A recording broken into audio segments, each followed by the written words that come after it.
Oh, I bet those turtles felt pretty warm compared to where they came from after our weather today. Take a look at this temperature trend that we've got going on here.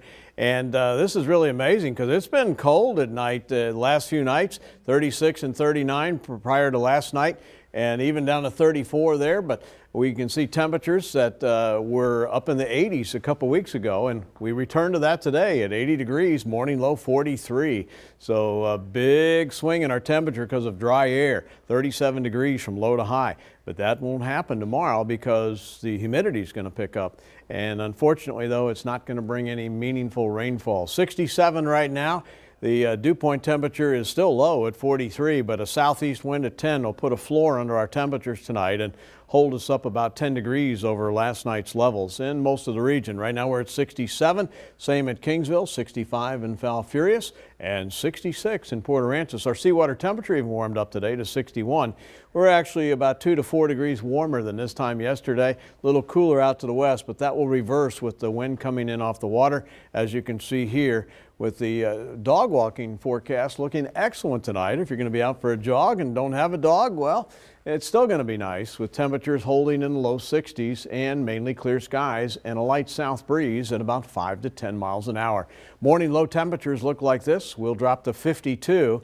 So that's up 9 from this morning. 50 in Sinton, 45. Still kind of cool to chilly out to the west in George West and Alice. But along the coast, Port Aransas comes in at 61 and 60 out in Flower Bluff. So big change in temperature with your perspective on how close you are to the water.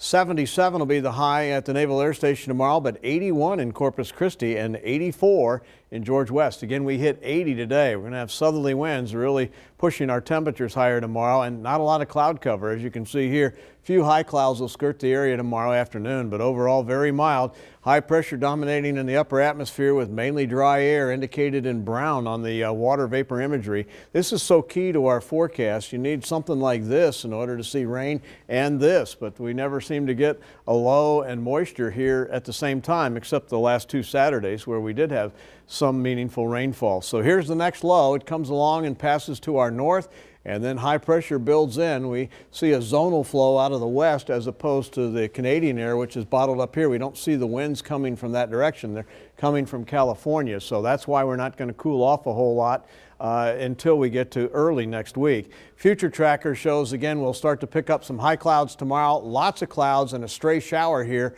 during the day on Friday, mainly in the morning, but too much wind for any meaningful rainfall. Again, the wind's pretty light right now, but they will increase. Beach and boating forecast again deteriorating with the rip current risk at moderate here tomorrow, and the 7-day forecast calls for it to be breezy here the next couple of days, 80 to 81 respectively there, and then cooler after that. And we actually go down to 43 and 40 degrees here Monday and Tuesday morning of next week. Those 2 frontal systems won't generate much in the way of rainfall, Katya.